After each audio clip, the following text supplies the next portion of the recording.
All right, so this is the bond forfeiture docket, Nisi case number 24 DCCV 1018, and I guess these are both kind of... Right from the jump, we're dealing with not one, but two bond forfeiture cases tied to the same company. And here's where it gets juicy. Both cases hinge on whether missing a credit drug patch is enough to make the bonding company pay. So, should they be punished for something their client didn't do? Let's break it down. Similar issues with regard to the same bonding company, correct? I think they're identical. And then 24 DCCV 1321. Mr. Kelly or Mr. Romano, what's... On Mr. Celestine, and again, I think the issues are the same here, is that the defendants in each of these cases, in Mr. Celestine's case, he was ordered, I think, by the court to get a drug patch on one setting, give it 24, 48 hours, go get a drug patch, come back, or give us notice that you've done so, and for whatever reason didn't. So my interpretation of that is a bond that should have been revoked by the court, not forfeited, or left Mr. Romano and his company responsible. That was an issue between Mr. Celestine. Whoa, pause here.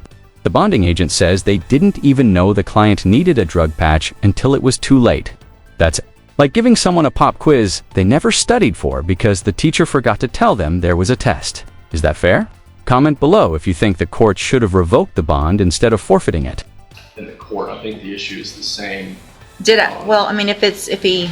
You ordered it in court one day. He apparently showed up to court, and we weren't notified at the jail that he had to have one. So his first day, you showed up and said you need to have a drug patch within 24 hours. It didn't get done.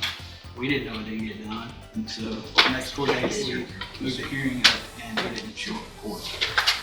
So that's kind of the issues on both of these. But if I had, did you not know about the court dates? I mean, regardless of if there's a bond violation, a lot of times what I'll do is, if it comes to my attention through Ms. Werner, will get the emails from whoever it is that they're supposed to have a GPS or a drug patch, and then if I get some type of referral back from them that says either they're not wearing it or they didn't get it or they tested positive, sometimes if it's a positive, I'll at that point just raise the bond and do it at large without proper bond. If sometimes though, I'll, instead of waiting till the next court date for these violations, I'll move it up a week or two.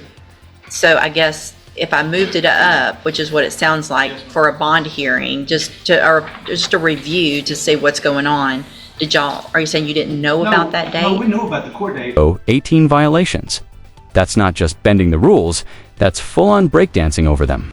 But here's the bondsman claims they never knew because they weren't notified until the hearing. Can someone please explain how a monitoring system lets this many violations slide under the Raddick ticker?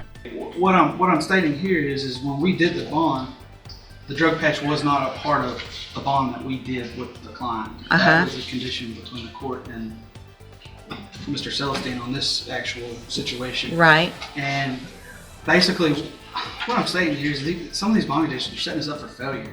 I mean, like this guy, you gave him 24 hours to get the drug patch put on. Okay. But he knows he didn't get it put on 24 hours later like he was supposed to.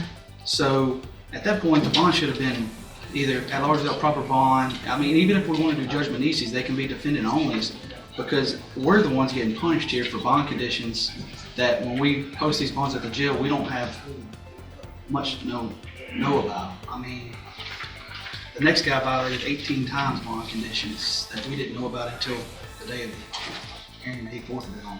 Young man, respond. Yeah. There's a couple of things. Number one, if the bondsmen want to know what conditions, what changes are being made here in the courtroom, they should attend the hearings. It's not appropriate for the court to. Well, let me stop y'all. I think the conversation that we need to have is probably something that we need to have maybe at a bail bond board meeting where we can address if and how those conditions can be relayed when we do them here in court to you guys. But the thing is that's every court does it differently. Yes, ma'am. But the court date and the bond forfeiture, it is what it is. I mean, they didn't show up you're not saying you didn't know about the court date. And so I think regardless of why I set something, whether it was because of a... Bro, this part right here raises a serious legal conflict. The bondsman says they literally can't act, can't rearrest, can't issue warrants unless a court triggers it. Their hands are tied. So how can they be held responsible when the defendant goes rogue? A bond issue, that to me, that's two, we're talking about two separate things. Somebody didn't show up for court because of a violation of a bond condition, but they didn't show up for court. So that's a forfeiture. If I know, it's just different on how, it depends on, for me, how I handle them. And we can talk about that later. So on the next one, the state even filed a motion to increase or revoke. We set a hearing for that. He had violated 18 times. We didn't have any notification from the ankle monitor business.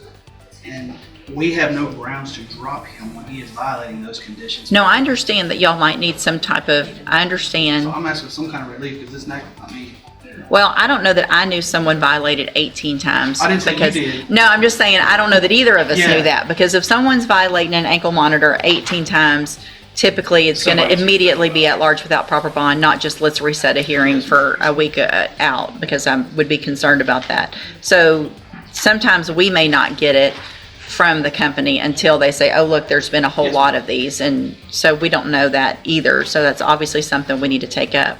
I guess, John, if I might respond. yeah. Section 2213 does not list the court changing bond conditions as a grounds for exoneration on the bond.